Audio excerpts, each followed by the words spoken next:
Hey guys, this is Mike Mahaffey, the old bastard BJJ guy, here for BJJ Mental Models. Back in my day, we had to walk uphill in the snow both ways to get to the academy just to learn some crappy technique from a random purple belt. You kids have it so easy because now you can just subscribe to BJJ Mental Models Premium and get tons of great audio courses to learn new techniques, enhance your mindset, and entertain yourself.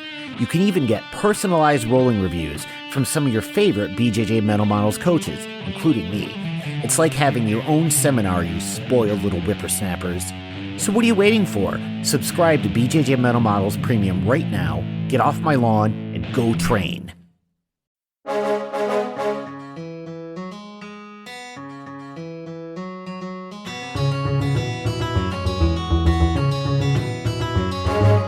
Hey, welcome to BJJ Mental Models, episode 277. I'm Steve Kwan. BJJ Mental Models is your guide to a conceptual and intelligent jiu-jitsu approach, and I'm here today with a first-timer but a long-requested guest, Mike Jaramillo. How's it going, Mike? Very good, Steve. Thank you for having me. I appreciate your time. No worries. I appreciate your time. You've been long requested. I think we've got a bunch of people in our community who either train directly with you or at least close to you, and they've been asking me for a long time to get you on the podcast here. But maybe a good place to start is telling everyone why you've been so requested. Talk to me a little bit about your jiu-jitsu journey and what you're working on, and also your work in the mental health space, because I think that's going to touch on what we get into here today. I absolutely appreciate it. I am the head no-gi instructor at the main academy at Renzo Gracie headquarters. It's located at 224 West 30th. A lot of people know it through the fame of the Blue Basement. GSP was Johnny's, what I call him Johnny, but John Danaher, it was my original teacher. John was not a black belt. He was actually, had just gotten his purple and I was a white belt, and we met in 1998. Johnny, he wasn't teaching, he was a fellow student, and he would just help me. He was very kind to me, mentored me, and I am his first black belt. I received my black belt from him in 2005. I'm currently a 5th degree black belt. I'm passionate about the sport. If you want to say that before Gordon and the DDS kids, it was me. And, John took a tremendous amount of time in teaching me the sport. So I'm really thankful. If you know John, he's really brilliant. Most people don't know how intelligent he is, but I'll tell you a really quick story. His favorite book, he's read over 200 times. He's probably at 300 now. We're talking about a 1,000-page novel. So John's really, really passionate about BJJ. So I was fortunate enough to meet him just randomly. What are the crazy coincidences in life that I meet this guy in 1998 just by accident? I joined that place, and within one day I met him. And then he started telling me, do this next time and do that. And I was just having tremendous success because back then YouTube and all these things didn't exist. So I had access to knowledge. So I would be able to submit much higher belts. People that were there for years, because Johnny would just go, next time you get caught, do this. So it isn't like now in those DVDs and YouTube. So that's how I came up. And then John started teaching there, and I became a student. I competed a little bit, coached a lot. I have a lot of kids still fighting.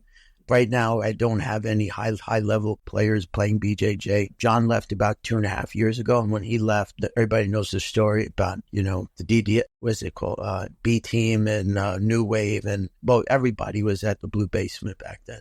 From Gordon to Craig Jones to Nick Rodriguez, they were all there. But when the talent left, those guys left, and now there's some new kids. They're up and coming. They'd be surprised at how good they are in 3 years. And that's kind of my journey. I started teaching. I took over the Blue Basement when Johnny left.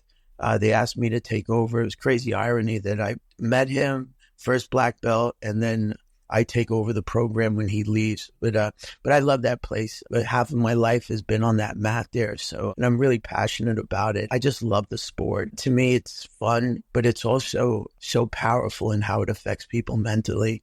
Anybody that's achieved the level of black, if you said to them, what would your life be without BJJ? They just couldn't imagine it. And what I found during COVID was a lot of people, friends, you weren't allowed to train and places were closed. And there were some really hard mental challenges that people were dealing with. And I realized, like, gosh, boy, that BJJ really is people's happy pill. And if people don't know, I do this thing called the Happy Pill Project. And it's really just BJJ helping people mentally. I try to bring people to the sport because, as you know, it's like once you achieve black, like you don't really, it doesn't revolve around fighting anymore.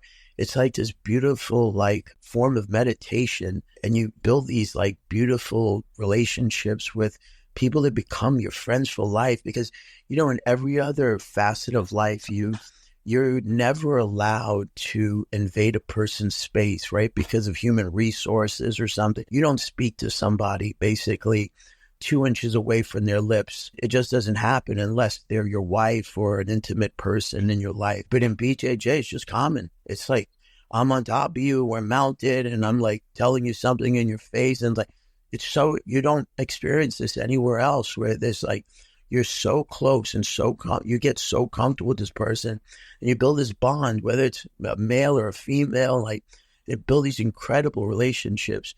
If anybody's ever read that book by Sebastian Unger, I think that I pronounced his name correctly. I might have messed that up, but he wrote that book, Tribe, and there was a part of it when they talked about these people that were going out west, and they would, you know, the Indians would kill the males and then kidnap the women and the children and then bring them in and introduce them to their tribe. And then the American soldiers would come and liberate them.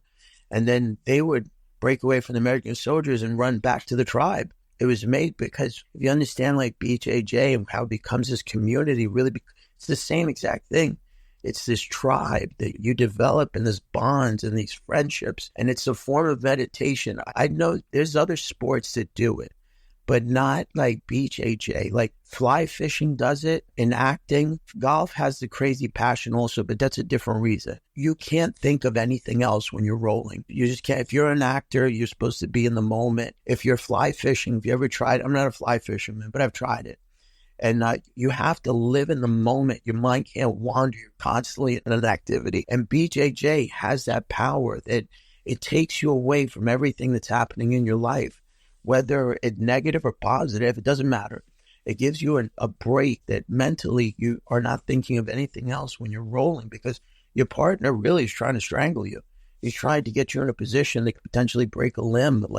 So you have to be living in the moment. On top of that, it gives you the aspect of exercise that, you know, besides the cardio in your heart, which is awesome, potentially lose weight, gain some muscle, all these things that people want to do. Like you want to go live, you want a great body for the beach, go on the mat and roll. You'll lose weight, you'll get better cardio, you'll get fitter, all these things. So the BJJ, there's so many things, so many boxes that it checks. And like beside what I was speaking about before, the community aspect, the form of like almost meditative, the form of exercise. And if you think about exercise, like besides like some people need it, right? But some people do it just to release those endorphins in their brain, like because you walk out and you just feel good. If you think about all those things I just said, it is people's happy pill. It really is. And the people that have never tried it, to listen to this podcast, I understand it's like a little bit intimidating to walk in, a little bit scary. You know, you're walking in, and I know because I'll just tell a really quick story. My nephew goes to the University of Pittsburgh, and he's just starting BJJ. I call it the yin and the yang in my life. My daughter and my two nephews want no part of BJJ, really. But within BJJ, like so many people want to ask me questions about critiquing their game and, you know, moves and angles and all bunch of stuff, but I call it the yin and the yang. But I'm going to go back to my nephew. I asked him to meet me at the academy, and he didn't want to come. And when I asked him the next day, I said, what happened? And he said, man, I don't know. I just felt intimidated to go there without you. And I thought to myself, wow, I forget how intimidating the place is. Like you walk in there and, you know, people are sweating, obviously. It smells a bit. You hear the loud pounding of mitts and fist, and you see these fighters, and again, it's intimidating. I forgot about how intimidating it is. But if you can get past that and you get the courage and maybe go with a friend, it can potentially just transform your life. I've seen it so many times. I've also seen where people maybe can't make eye contact, a little bit like fearful of speaking in crowds that they don't know. Like all these little things of shyness, self-confidence. I've seen BJJ transform lives, where that same person that couldn't make eye contact when they speak, potentially is a bit shy meeting new people. They're walking up to people now and going, hey, you want to roll with me? They meet somebody new. They look them in the eyes. They can give hugs. Before, it was something that was really weird to give a person a hug sometimes. For me, I give everybody a hug. Master Renzo gives everybody a hug.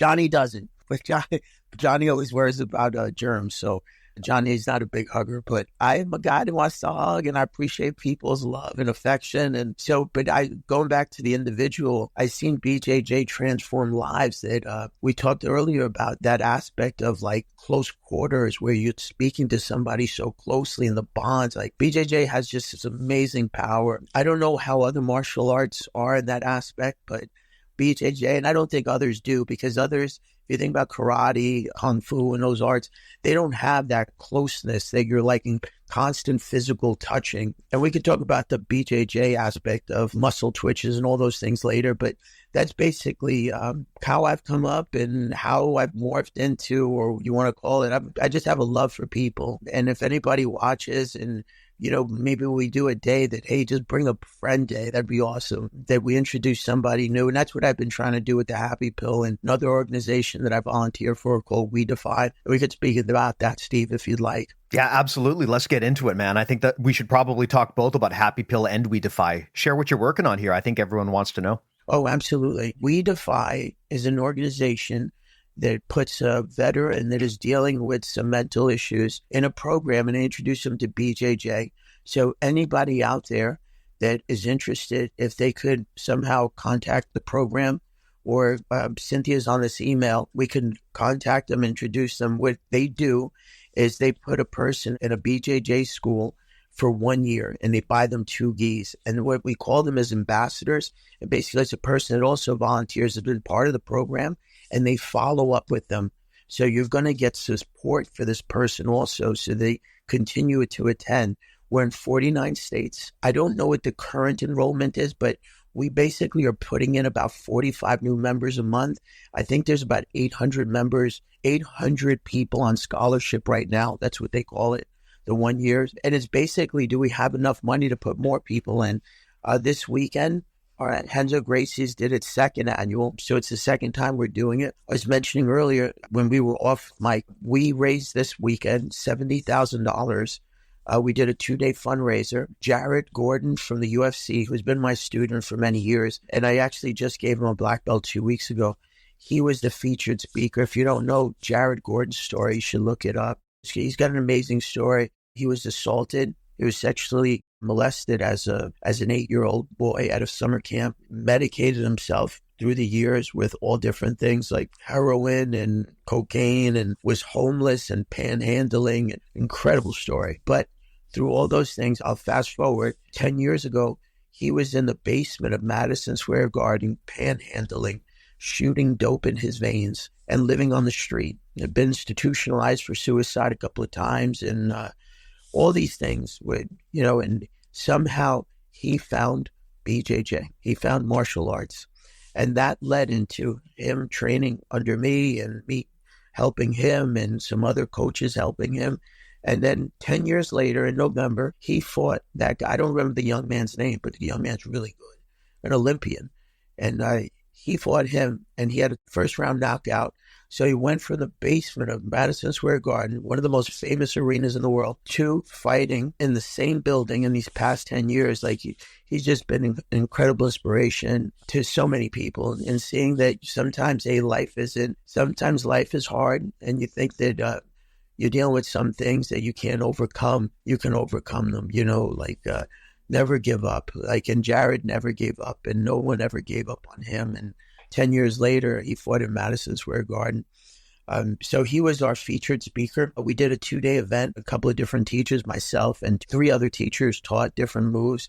We had them roll. It was just great turnout. We were able to raise $70,000. So 28 new scholarships will be purchased. Last year, we raised $40,000. I personally go on the road and try to raise. I have a goal every time I go to a new place and do a seminar. I try to raise $2,800 more dollars. So one person, just one, maybe can transform their life, or just maybe they're ready to give up, and somehow BJJ is able to touch them. And magically, like it touches your soul, it touches your outlook, everything about you. I've seen it so many times, Steve. And I asked you this earlier, how long you've been doing BJJ. You told me 15 years and you're a black belt. And yeah, I know that you can't count the amount of times that you left that place rolling. You were like, wow, man, that was awesome. And whether you got your butt kicked or you were the one kicking butt, didn't matter. And then you love those people, the same ones that are trying to kill you. They're the first ones when you need help, they'll be there for you because you build this bond. So I'm getting off topic for a little bit, but Defy is an amazing organization. I actually go on the road. If anybody's interested, I will be in Chicago, April, the first week of April. I'm going to the West Coast Trials. And then that first week of April, I am in Chicago. I don't know how we could post that, but I don't have all the details. A young lady helps me out. Her name is Cynthia Yang. And she will, if she could list that, if somehow we could post that, Steve, and all the money, literally, it's almost every dollar, almost every person's a volunteer, and we have to pay for some things, obviously, accountant, some marketing, the small little things. Every T-shirt we sell, like everything goes to try to put a new person in the program. I will be in Chicago first week, 2-day seminar. I'm in Minnesota, Minneapolis, July 20th and 21st, I think it is. And then I'm in Canada later in the year. I'm sorry, I don't know the dates, and I sign up for a bunch of them. I can't sign up for that many this year because the ADCC is going on and I got some kids that want to go to it, compete and stuff. So, but it's a great program. I also do this thing called Happy Pill Project. And what I said earlier was that a lot of people, BJJ is their happy pill. And basically, it's the same thing. It's just bringing mental awareness. Bringing awareness to mental health. A lot of people, what I found during COVID, they were really down, whether it be financially or just being home and not unsure about their outcomes and stuff. Like BJJ was the one saving thing for so many. You can see the statistics, like antidepressants are at an all-time high, suicide rates at an all-time high. By the way, the thing with the veterans, it's an incredible stat, but it's 22 veterans commit suicide per day. 22. That's literally almost 1 per hour. Kids who kills themselves. So the effect of BJJ in stopping those outcomes has been amazing. Not that it stopped it in any big matter, but if any little thing that we could do. So I have 4 of them scheduled this year. The Happy Pill Project is something that I started, and it's pretty much the same thing. I've just been going on the road and volunteering my time in different schools and giving a 1 or 2 day seminar. I pretty much, any money that comes in now, I try to donate it to Defy. Not if there's any sums that come out of it, it's my plane ride. I usually will even pay for my uki to go.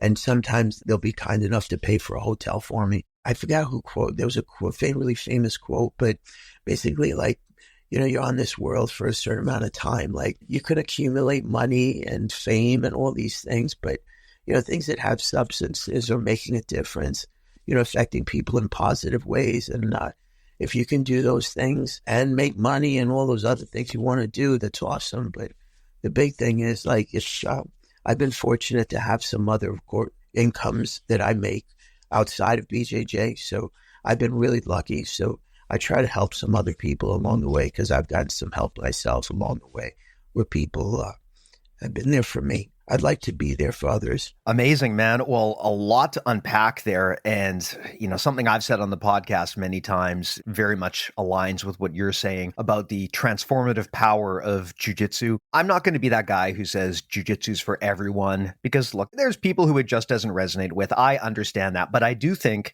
everyone should try jiu-jitsu at least once, because at least then, first of all, you've done something impressive. Because like you said, the hardest part is getting started, right? Trying it for the first time can be tremendously intimidating.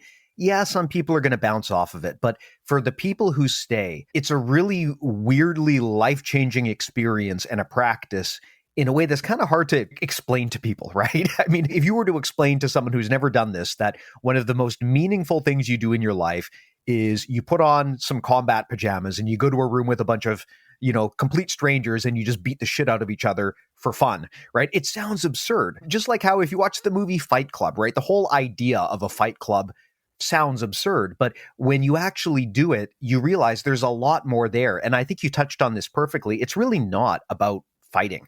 I mean, when I got into jiu-jitsu, like so many people did, I'm sure you did as well, right? People get into jiu-jitsu usually because they want to learn to defend themselves. You know, they want to learn discipline. They want to build confidence. They want to get in shape.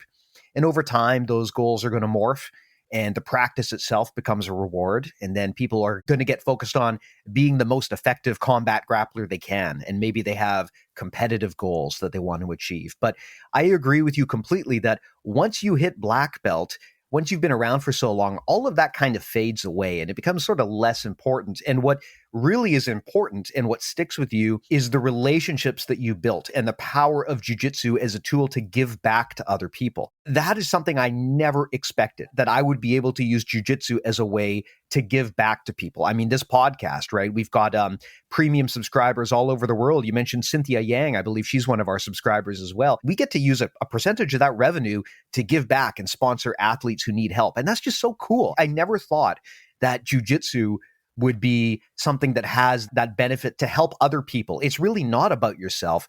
And I know that sounds so crazy because people get into this thinking it's, you know, you're trying to simulate murder on someone. How can this be a tool for growth? But I would love to hear you maybe expand on that a little bit and why you think that is, because I hear this so much with black belts, but I think that junior people, they don't really understand how that's possible.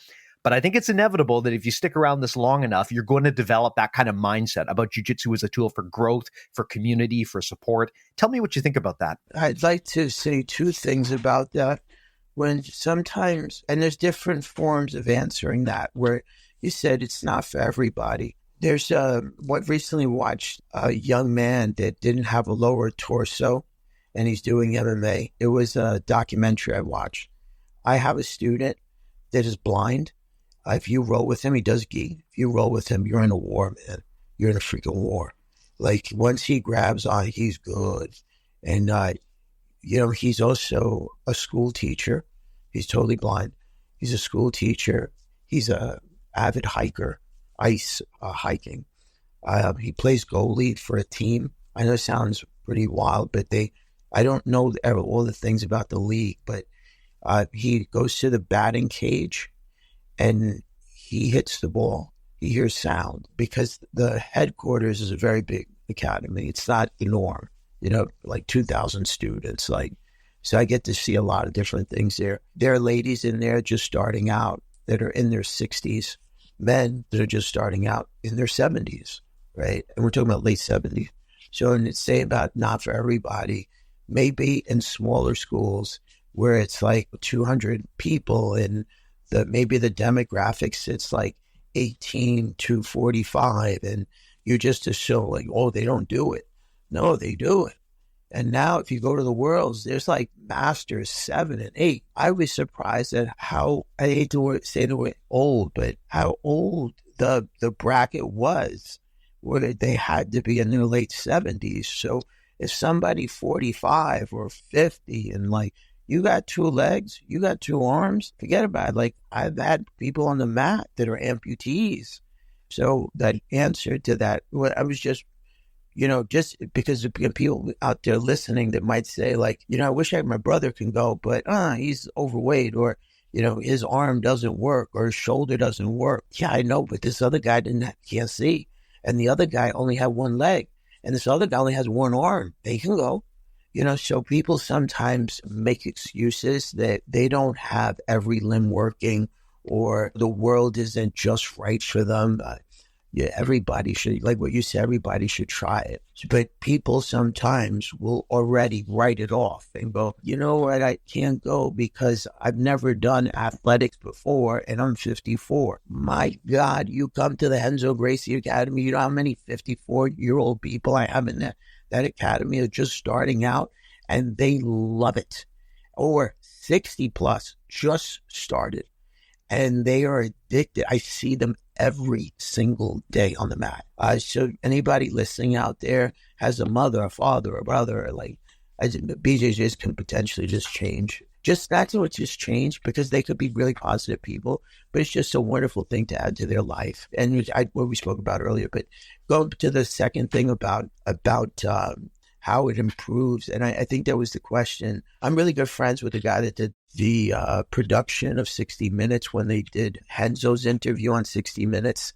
It's the second most watched episode, I think. That particular episode, there's a line that Renzo says in the car, and he says the greatest thing a man can have in his heart is the will to fight. And, you know, some people think that that means like physical fighting. No, it's not that. It's literally the will just to get up every day. It's a fight. You got to get up every day. Go to work. You want a better job. You want more money. You want a better relationship with your wife. You want, you name it. I don't care what it is. You want to just become a better human being. Maybe you read more. Maybe you study literature. Maybe whatever it could be. There's an internal thing inside of you that you have to become disciplined. You know, forget about motivation. Motivation's silly because everybody else, I got to get motivated. I tell my young kids that all the time. Like, motivation is great, right? But the will to be disciplined, which is back to the thing about fighting, the will to fight, to do the things that you don't want to do, but you know you should do and you have to do, are so important. And BJJ, like in anything in life, right? Like, you get knocked down, but in BJJ, you get put in a bad position. You got to fight to get out of it. You get knocked down. You got to fight to get back up. You're always fighting never to get submitted. You're fighting to submit. That mindset, it looks different, but it's the same thing. I sometimes say this about moves. I'll say to somebody, that's the same move. And they'll go, what are you talking about? I go, it's the same move. The entry came in different but when they look at it, they realize like, oh, it is the same move, but they don't realize it because it comes in at a different angle, or it may be whatever it may be. You were passing and then you ended up there before. You were in the bottom somehow. You ended up there. I don't want to get too complicated with it, but BJJ is that. It's like you constantly are fighting to improve a position. You're never giving up. You get knocked down, you fight to get back up. You get your guard passed, you got to fight to get your guard back. You're the dominant player, you're fighting to get a submission. So that mindset of constantly trying to improve your position is what you want to transfer over to life, right? Because unless you really don't have that passion that you just want to be a couch potato, put the TV on and never move. But everybody wants to look better, I think, and I wouldn't say everybody, but 99% of the population wants to look better. They want to look better physically. They want to feel better mentally. So BJJ, if you go down to the essence of it, it's that same thing that Renzo said, the will to fight. You're doing this round after round. Then the other thing is you want to get better because you become addicted to the sport because it's really an awesome sport. The discipline that has to be behind it is like, I got to go there. If I want to get better at this, I got to do this often. It just can't be like, oh, once a month. Like, I got to do this often. So now you start to develop discipline of getting there 3 times a week, 4 times a week. You know, then the discipline of practicing. Then when you start the rounds to roll, the will to fight. Doesn't matter if you're the nail or you're the hammer. Either one, you got to fight. You know, sometimes the word fight, people associate it with physical combat. Now, forget about that. It's just BJJ is sport. That's number one. It's sport. It's not real fight. Even UFC, that's fighting, but that's not real fighting. That's fighting with rules. Street fighting, like, you don't allow knees to the skull. There's so many things. So regardless, BJJ, we're going to go backwards now, back to BJJ. BJJ is a safe thing. You just tap. You're in a bad position. You just tap. They'll stop. You can control this. But as you get a little bit competitive, you realize, man, I'm not going to get submitted. I'm going to fight not to get submitted. I'm going to fight to recover my guard. That mindset of continuously doing it transfers over into your everyday world. How you do anything in life is how you do everything. So your people understand, if you're a person that's messy and doesn't really pay attention to details and things like that's like everywhere in your life. But how you do anything is how you do everything. So if you start changing your mindset, getting to black belt and brown belt, to me, like, the belts are meaningless. I don't mean to disrespect anybody, but your progress and the mindset, and I don't really care if you become a BJJ champion, but it's that mindset of like continuously coming, you become disciplined. You're drilling, you become disciplined. right? Then you start that will to fight when you're rolling. That mindset transfers over into everyday life. They don't separate. You may not see it. You're just like, all of a sudden you start going, man, I got to do my laundry because I got to go to BJJ, and I got to organize my stuff because I want to go to BJJ. And then you start understand they don't see it, because when you're in the fire, you don't really see well, or you don't really understand. Most people can, see somebody else's life and totally understand, oh, they should have done this, they should have done that, but they'll make the same mistakes, right? So I just think that if you stick with it, it's amazing. Wrestling has that aspect also, because wrestling, you're going to be a grind. But the problem with wrestling is that when you're going feet to floor live, you can't sustain that. You can't sustain that long term. That's why, like most people, they wrestle if they get into college and they continue wrestling, they'll go to 22, but you won't find guys 36, 38, 48, 55. A 55-year-old person can't get picked up and slammed on the mat, right? It's just not possible. So you don't really see it in wrestling, but wrestling does build that aspect in young people. And then that transfers a lot of times over into their life later on. Judo also has that effect also because of the combat with it. But the problem with judo also is the same thing. Is you can play it much later in life, you know how to fall, but it's hard. I don't mean disrespect to judo, but a lot of people, like you say, they might say, well, you learn how to break fall and you learn how to take a throw and stuff. You're still getting slammed. Like there's no other way around it. And then if you never adopt that, and there's times that you get slammed off, or listen, I love feet to floor too, but a lot of injuries happen that way. And that's why I think that BJJ, it's so safe. And it builds that will to fight constantly, and transfers over into everyday world. 100%, man. And, one of the things I love about jiu-jitsu, just touching on what you said, is the sheer accessibility of the sport. People have theorized before that one of the reasons soccer is so popular worldwide is because of just how accessible it is. All you really need is a ball and 10 other friends or whatever, 9 other friends, and then you're good to go. You can play soccer.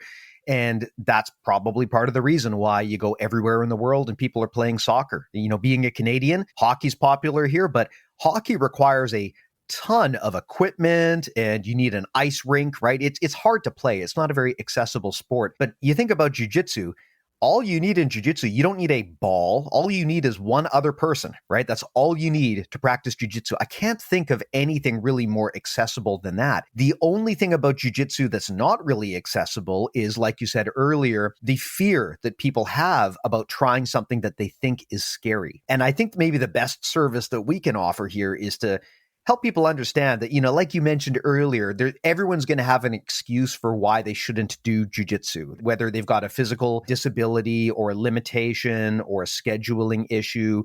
Common problem I hear, you see it on Reddit all the time. People ask, should I start jiu-jitsu now or should I get in shape first? Because I feel like I'm not in good enough shape to do jiu-jitsu. And people just go to fucking jiu-jitsu. If you want to get in shape, go to jiu-jitsu. That is the single best thing that you can do to get yourself onto the mats, is to just show up, right? And you do that and you will be amazed, I think, at what a difference it makes to your life physically. Another thing you talked about that I think is so important, and not enough people talk about this, is the power of jiu-jitsu to tailor it to whatever you want it to be. You talked about people with disabilities. I mean, one of my coaches has one leg. A friend of the show, David Lay, he's a black belt from New Mexico. He's got one arm. There's a guy up here in Vancouver, another guy that I train with, who has one leg. I mean, Clinton Terry, famous blind grappler out of, I believe it's either Australia or New Zealand. His club is called Daredevil. Absolutely brilliant name. And, there are a lot of people who have the limitations, and they have innovated and customized jiu-jitsu, sometimes not just to get around their limitation, but in some cases to actually embrace it and maybe discover it wasn't a limitation at all. I mean, if you've ever sparred with someone who has a so-called disability, you will be amazed at how much they've been able to customize their game so that that disability doesn't really matter as much. And that's just such a powerful thing about jiu-jitsu. I'm not a multi-sport person. I can't speak to whether you get that kind of benefit out of other sports, but the thing I love about jiu-jitsu is you can adapt things, you can change things, you can make it your own. And it's just so accessible. And if only we could convince people not to be afraid of it, I think that we would open the doors to so many people getting that benefit. And again, like I said, I'm not going to say it's for everyone. Some people try jiu-jitsu and they say, you know what? I just don't like it. I prefer hot yoga. Okay, cool. Do your thing, right? But at least you tried it. That in itself is a win. You overcame something scary. But for so many people who do stick with it, it becomes so much more than just a dumb hobby they do every weekend, right? It becomes one of the most important practices in their life. And I'd love to hear your thoughts on that, just the accessibility of jiu-jitsu, and how can people like us help those new people overcome that fear of the first class, which is usually the hardest part of the journey? I'm really big about, there's two things that happen. One, we have no control over. One is basically the school and the program with whatever marketing budget they have. But I think, and this is totally different. The instructor and the person that leads that program, it's so critical that when a new face comes in, that they build a culture, right? They build this like community thing, because not all schools do it. Not all schools, like a new guy comes in and not everybody, not that they're not welcoming of him, but they're basically in their little cliques.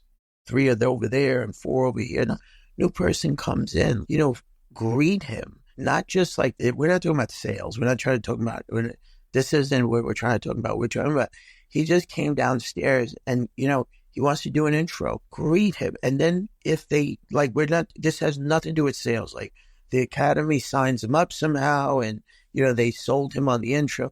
Now he comes downstairs his first time. It's so critical that the person leading that class build a culture. And this is not an easy answer, because you basically, and I'm talking about, because if you come into my room and when I'm teaching and I see, this is your first, I want to know your name. Like, I want to know how long you've been training. And then I'm going to pair you with somebody. You're not going to pick anybody.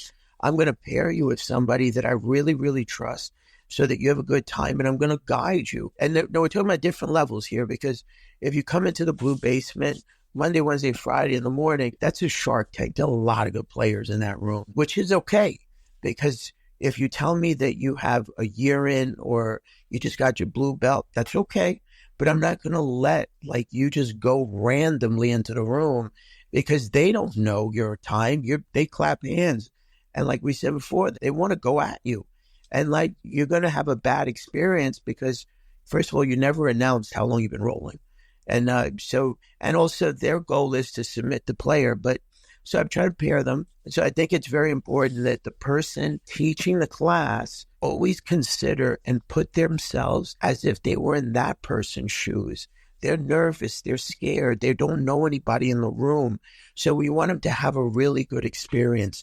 Don't just let him roll with anybody. You should know your room. And my room is big. My room has 100 people on the mat. And I know all the levels. And if somebody's new in my room, I got my eyes on them, because I want to know their level. I want them to have a good experience. And when I got my eye on them, it's for 2 reasons. One, I want to know their skill level. So if their skill level is super high, they can roll with anybody. I'm not here to stop them from rolling with anybody, but I want to be able to, that they left with a very good experience. And now I'm telling you about a high level room. We're talking now of somebody just coming in. We can't, unfortunately, this is a totally different topic. If we're talking about marketing and sales and, having kids do flyers, that's a totally different thing.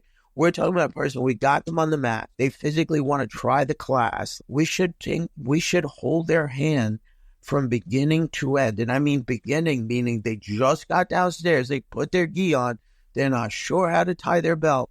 We should hold their hand every single way, because all we sometimes need for them to do is come a few times. Because one time, it's like saying you met somebody and you're going to tell them you love them. How? You know nothing about them. It's impossible to say that. You'll get those. Literally, I was one of those. The very first time I went there, but I'm the rare exception in that the first day I went there and I walked out, I was like, my God, this is the most incredible thing I've ever found. Not everybody's going to feel that way. And we're going to assume that 95% of the population isn't going to feel it. They're going to go, I wasn't I don't know if I really belong here. Yeah, they probably don't feel like they belong here because they didn't have a really good experience. So it's so critical. And the thing about that is it has to be the instructor, number one, who was ever working in the academy that day. It's like I see it all the time. A new person walks in, and the person at the front desk is on their phone. Steve, I've owned a lot of businesses. Seriously, I've owned a lot of businesses. BJJ is just an insane hobby. That's what people say to me. How'd you get there? And how do you know that? It's just a hobby I never gave up. I'm a businessman outside. Like, I literally have a company and employees and all these things. So, but I also understand business. And if we're going to talk about BJJ, and business is BJJ, right? So if we mix the two together, remember I said how you do anything is how you do everything. Why is somebody successful and another person isn't? It's because when that person walked in, that front desk person shouldn't be on the phone. That person shouldn't wait for the other person that walked in to say to them, excuse me, can I ask? No, that already is messed up. That person at the front desk should look up the moment that door opened and go, hey, how are you? With a smile, welcoming. I can't explain. Why are there so many Marriotts? You walk into a Marriott, the person at the front desk, hello, with a big smile. Yeah, I know maybe you don't like it, or maybe you do, but I appreciate it because that's the way you run a business. And that person at that front desk should feel right away. They should understand, like whoever you hired for that front desk should understand that person walking in is a little bit nervous. And we got to assume they all are. So that person maybe makes the sale. And that's a totally different subject about doing the sales and stuff. Now they get handed off to us. And now we should have the same thing. And I hate when people do this because I see it all the time. People will sometimes, and we're talking about instructors here, because they don't own the school, they just work there. And they're like, I just work here. God, I hate that. It's like, dude, and I will never let any of the people that come in and literally I teach in because I feel like we're going to talk about being successful outside of this. I've literally been around, because I'm in Manhattan, like I've been on people's jets and their Maybachs and all these things. And I say it because I don't really care about money like that. But I say this because I analyze them and I listen to them and I want, like, why are they successful? Because we said about how you do anything is how you do everything, and the will to fight should be in everybody. But if we attach all these things, because the world is round, right, and everything's attached, you can't. If you want to, you're talking about bringing this person in, and we want to retain them. It's so critical that the instructor treat that place like that student is going to make or break this academy. And it's how every student and how we do everything is how we should do anything, right? We don't want to lose this student. When they come in, we have the opportunity to maybe transform them, but they don't know. And we got to do this every single day. To me, it's important. It's incredibly important. But it's also important to Master Renzo and his daughter, Katerina. Like, Katerina runs the academy. It's incredibly important to her and every one of the teachers there. And that should be across the board for every BJJ school. Unfortunately, it isn't. You walk into some BJJ schools and there's nobody at the front desk, or you're walking around and all these people are rolling on the mat. Not one of them looks at you. Not one of them is like, hey, man, I don't allow it. It's really important to me that somebody's brought in, anybody that comes into the program or is potentially thinking of coming into the program, that there's just open arms of love. And that we got, how do you build this tribe? This whole thing that I told you about earlier, an hour ago, I told you about how these people like ran away from their potential, what they thought was their kidnappers, and run back to the kidnappers, is because it's beautiful there, man. It's just a lot of love and affection and support. And I rambled on for a bit, but I can really go on about business because BJJ is just a crazy hobby, but they're all attached. How you do anything is how you do everything, man. So you got to be detailed. You got to be warm, friendly, all these things. I rambled on and attached a bunch of things, Steve. But, when John left the academy, went down, but my class, that class I inherited was the first day it was 4 people. And everybody's telling me that that it would never be the same. I was like, okay. Now, a week later, it was 8 people. And then a week after that, it was 16. And it's not anything about the teaching. I just been in business for a long time and understood business. I've had many failures, more failures than successes. And every time I was like, why did that business fail? Now I feel like if I do any type of business, I'm not failing. I already know why I failed. I learned, like, those were beautiful lessons because they weren't failures. They were just lessons. So those lessons that I learned, and I've owned restaurants, I've owned multiple health clubs of 15,000 square feet. I've done so many. I owned a bakery, like all these businesses I bought and sold and created and stuff. And a bunch of them failed. And I always wondered, why did I fail? What was I doing wrong? BJJ makes you analyze a lot of things. Renzo told me one time, He said, one day you'll look at life through BJJ eyes. And I didn't understand it, what he meant, but now I do, because I look at everything in BJJ eyes. It's like, there's a saying, there's black belts and then there's black belts. And how deep do you want to delve into this? Does every micro wedge matter? Every positional frame, every angle, every weight district, does it matter to you? To me, it does. But I am the person that wants to succeed. You know, we talked about earlier about the will to fight. Like, I never want to give up. I was the guy the very first day I got mounted. I lifted weights. I told you I own these gyms. I was into weightlifting and all this stuff. This little guy mounted me, was about 135 pounds. He was mad. I couldn't get him off of me. And I started to panic. And I begged that guy to get off of me. And he said, no. And I said, but I'm having trouble, sir, breathing. And he said, so learn to breathe. This is 25 years later, 25 years ago. I thought it was the worst thing you could possibly do, but I tell it because that person, going back into that guy I beat the shit out of. About 5 years later, he didn't come. I never saw him again until 5 years later. I beat the crap out of him 5 years later because I met John and all these things. But that's the worst business. That's the worst thing you could do.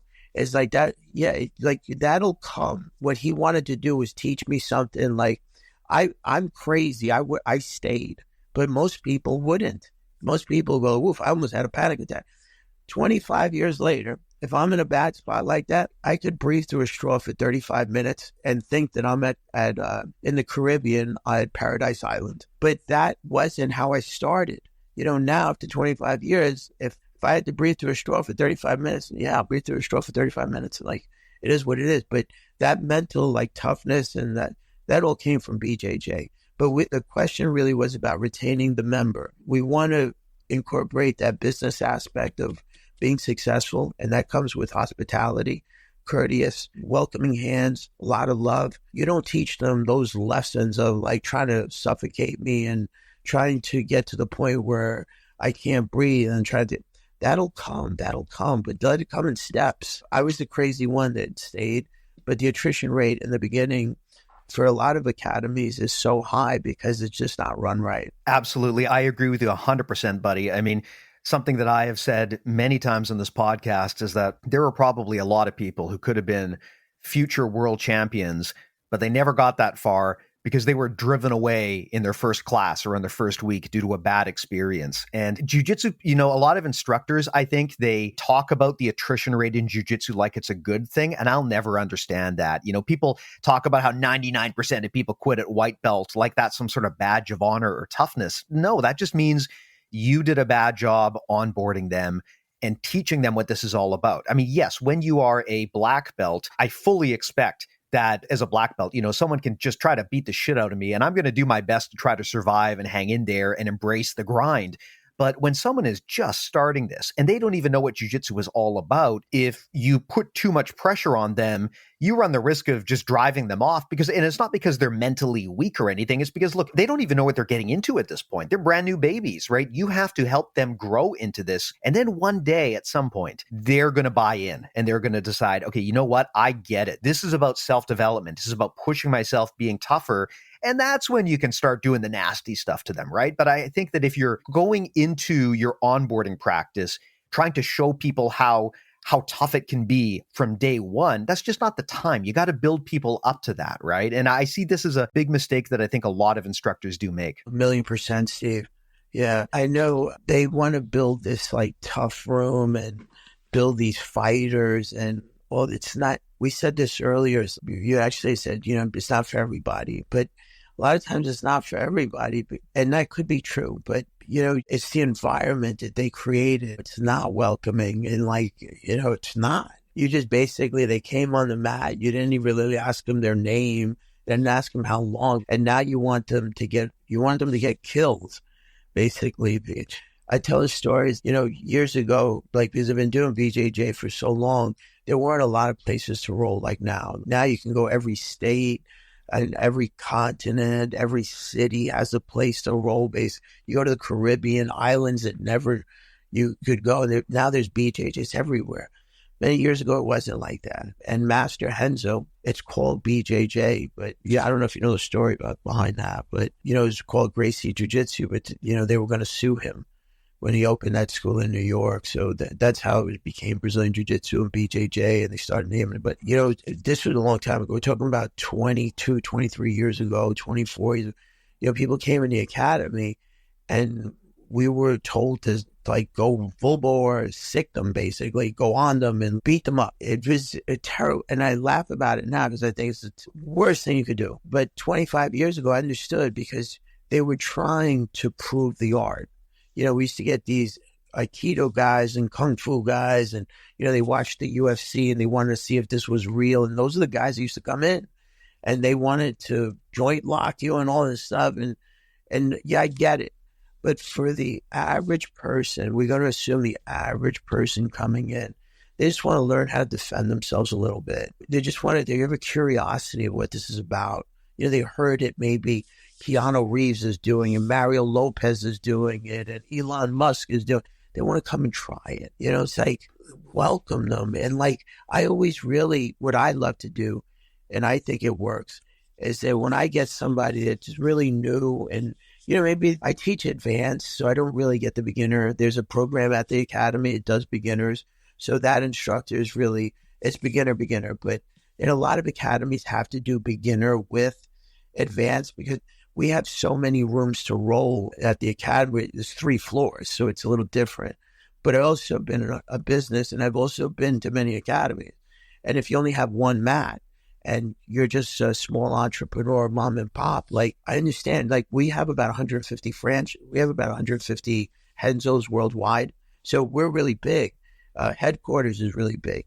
A little bit different. So if you go to a place that only has one mat, they have to do the intro guy with the group class. A little bit different when you only have 200 or 300 students than 2,000 students. So you're going to bring this guy in, and now you're just going to throw him to the wolves. I personally like to take that beginner and I put him with one of my most advanced guys because I know they won't get hurt. The most advanced guys you think are the ones that you want to stay away from, but no, they're the ones you should roll with because they'll correct you. They'll be gentle in everything they do.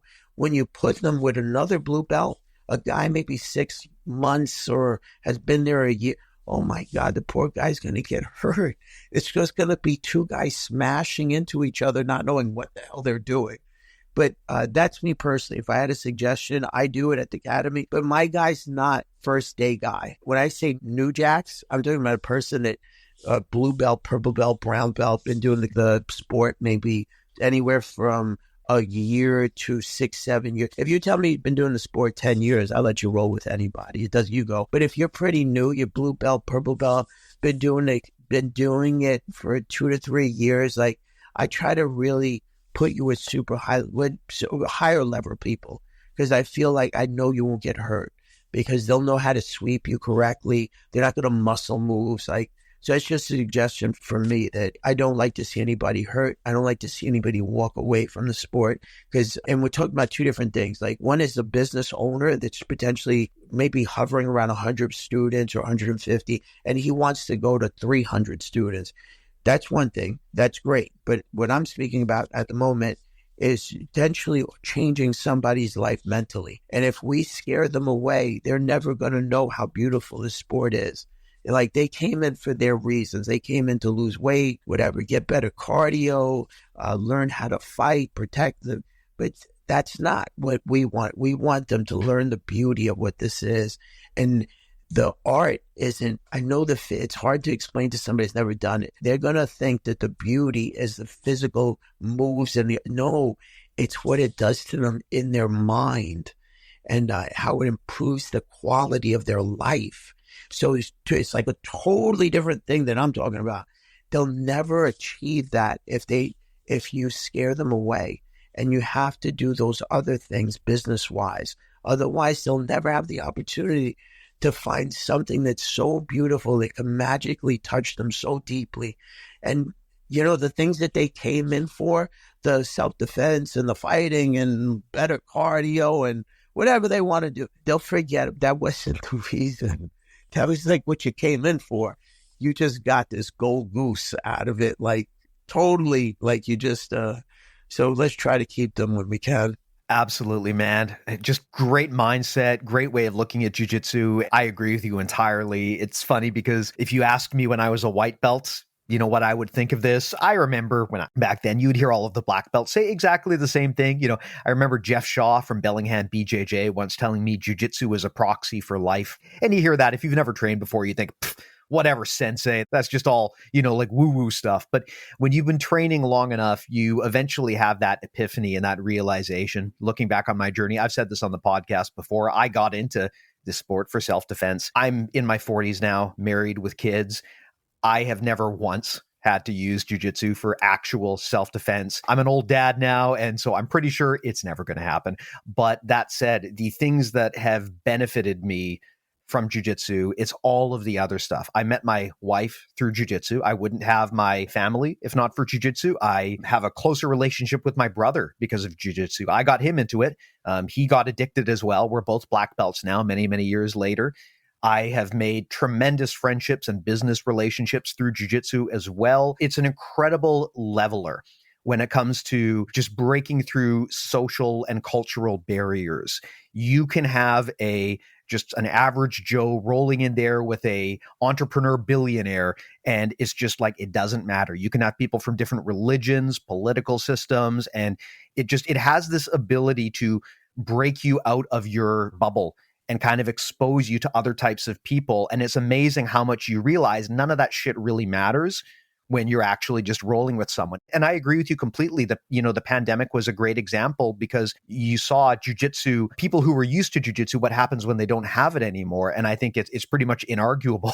I mean, now granted, everyone's mental health was suffering, but I think for us, for people who use jiu-jitsu as a third place, as kind of one of the keystones of our life, to not have that, I noticed very differently. All of my social relationships were different, especially with the people that I trained with, because you didn't have that common ground anymore. And I think that much like how people rely on soccer as kind of this community thing to bring people together, to overcome cultural barriers, I think jiu-jitsu has that power too, right? It's just such a powerful way to bypass all of the bullshit that happens in regular life and just get to know people at a more intimate level who they really are. It's so true, Steve. It's incredible, right? Yeah, I have a young man that just got out of the Marines, and he'll go and have lunch with this gentleman. I don't mention his name, but that particular guy has his own jet and has a chauffeur, and they come from totally different walks of life.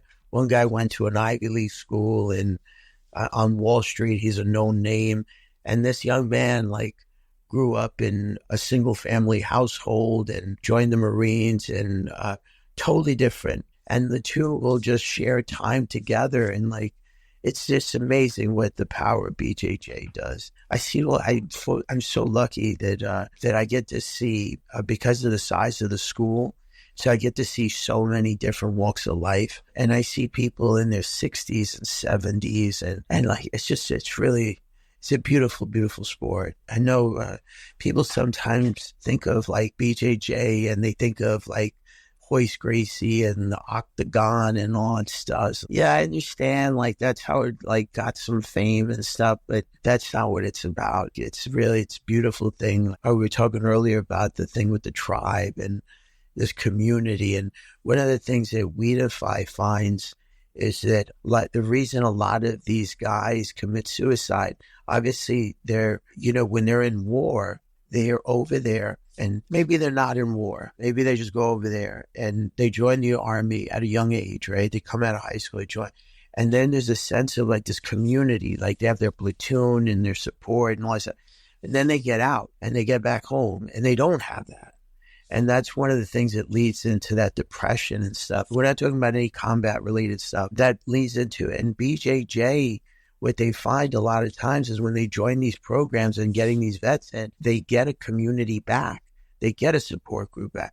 And it's one of the aspects of how it changes lives. So I really recommend it to people that are dealing with mental issues like depression, all kinds of self-esteem, people that have been maybe assaulted. And now there's an issue with this insecurity of somebody being too close to you. BJJ has really powerful effects on people. So I recommend it to anybody. Absolutely, man. Well, I will put a link to both the Happy Pill Project and We Defy in the show notes. I know in every episode, I always put links in the show notes and tell people, go and click and follow and do this and that. But in this case, I really would appreciate it if this conversation resonated with anyone out there, and I'm sure it did. If you've been in the situation and you see the benefit and you'd like to help other people experience that, I definitely recommend supporting both the Happy Pill Project and We Defy. So again, keeping it simple, I'll put the links in the show notes to make it easier for people to find that stuff. I'll also put a link to our stuff. Everything we make lives at bjjmentalmodels.com. I think people know the majority of everything there is completely free, getting close to 300 episodes of educational material now, all available there in the podcast feed. You can also get access to our newsletter, about 10,000 subscribers, also completely free. And then beyond that, the way that we pay the bills is with BJJ Mental Models Premium. Join that, you get access to our entire audio course library. I guess I can announce this now, but we've got some real big hitters coming to Premium, working with us and making some content over the next while. We have just finished up recording some stuff with Marcelo Garcia, Rafael Lovato Jr., Elizabeth Clay, Joseph Chen. So a lot of big stuff on there. We're always trying to bring value to Premium. You also get our ongoing podcasts, and you get direct coaching from our Black Belt review team, Black Belt world champs from all over the world, available to take a look at your footage, break it down, critique, and give feedback.